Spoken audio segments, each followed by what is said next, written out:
Hey guys, Matt von Bornhoft here again with my assistant David. Today we're going to be going over hold relax for a T-spine rotation to the right in order to increase it, as well as the Williams flexion protocol. So let's get right into it. So for the hold relax for T-spine rotation to the right, the indication for it is obviously decreased rotation to the right in the upper spine. So in order to perform this technique, I'll get David to cross both of his hands onto his shoulders, and I'm going to lock my arm here in between his arms and get him to his barrier in right rotation. Always making sure that he's going to be staying above his hips, stacked in a nice neutral curve of his spine. So what I'll get him to do is a 30% contraction to left rotation for about 6 seconds. So go ahead, David. And relax. I'll hang out here for 2-3 seconds before I rotate him a little bit further to his next barrier, which is right here. And then I'll get him to wait here for 5 seconds before I get him to contract for 6 seconds back into left rotation. Go for it. And relax. So again, I'll wait 3 seconds before bringing him to the next barrier. And we would repeat those steps 3 to 5 times until I'm no longer gaining any range. So the next technique that we're going to be running over is Williams flexion. So this protocol is actually indicated for patients who have an increase in pain when they're lying down, standing, or walking, as well as a decrease in pain excuse me, with repetitive or sustained flexion forwards, or when they're sitting down. So one thing that we want to obviously mention with this protocol is that we will often have a weak abdominal tone, as well as an excessive lordotic curve in the spine. And this protocol is pretty much going to be getting them to focus on a posterior pelvic rotation in order to help ease that lordotic curve. So also with this protocol, we're also going to be trying to centralize neurosymptoms, which tend to radiate down the lower extremities. So where we want that pain to localize is really here in the back. So I'll have David help me with the table here, just so that you have a better view. And I'll get him to lie down on his back with his head over here. So for the first step in the protocol, we're going to be looking at a posterior pelvic tilt. So I'm going to get David to bring his knees up with his feet and knees together. And what he's going to be focusing on doing is squeezing his glutes, so we're really trying to activate and strengthen those glutes as he posterior tilts his pelvis.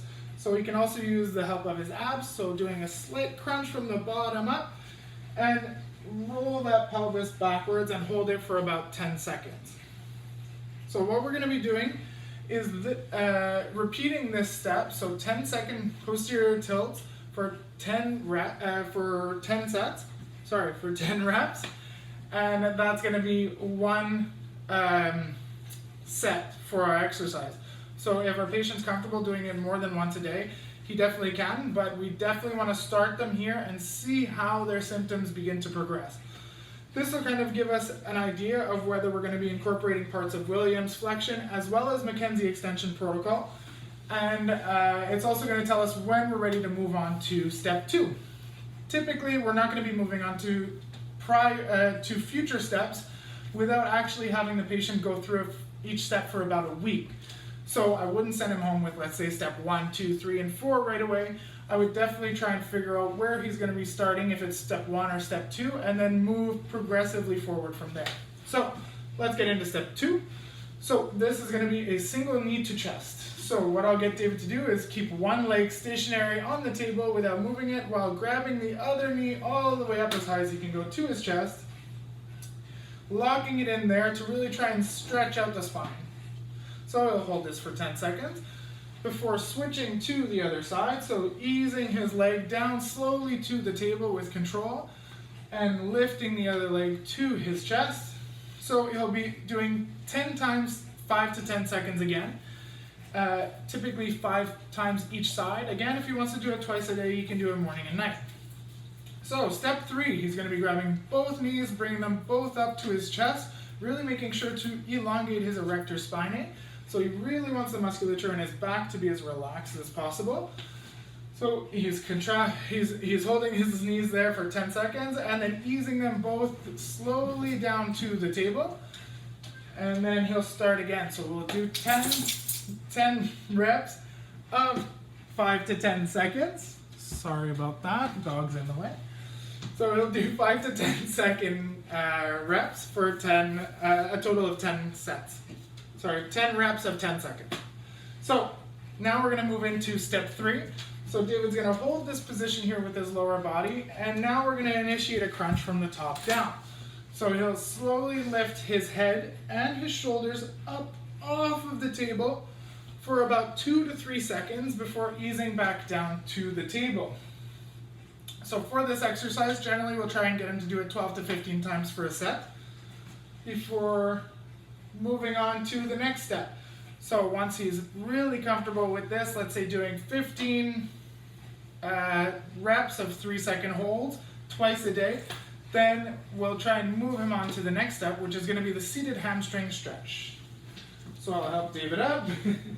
And what we're going to be doing is making sure that his lower extremities are flat against the table, as flat as possible.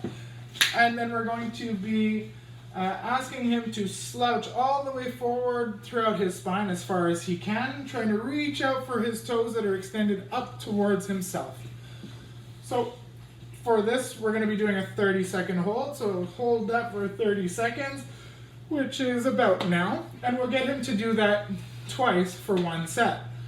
So again, morning, night, whatever, it's up to him, as long as he's not aggravating symptoms and he finds that it's going very well. So the next 2 stretches are actually going to be on the table, when they should really be done on the floor, where they don't have as high a risk of falling. But for the sake of this video, I'm not going to bother playing around with the camera and repositioning and everything, so he's going to be doing them on the table with me taking extra care of him. So what I'm going to get him to do is get into a half kneeling position. So from here, he's going to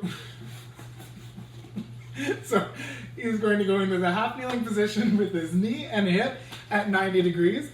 And he's going to make sure that his back knee is a little bit behind his body a bit. So he's going to be doing that by lunging forward and putting his weight over his front leg, while making sure that he's actually contracting his abs and avoiding having a lordotic curve like this. So David, you can come back out of that. So what you're going to be doing is focusing on tightening up your core, doing a posterior tilt and rounding and flattening out this back, exactly, so a tight core before engaging into the stretch again, so that you only feel the stretch here in the hip flexor group. So again, 30 seconds each side. We're going to do 2 times each side for 1 set.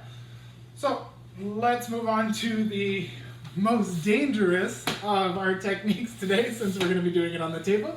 I'll get David to go from a full standing position, which I won't get him to do for too long, into a deep squat position. So he's going to make sure that he's rounding his back to avoid going into too much of a lordosis, and he's going to make sure that we're contracting our quadriceps in order to strengthen them throughout this exercise. I don't want him putting too much weight into his hands, so I'm going to really make sure that it's only fingertips that are touching the table or the ground, which it should be, for stability.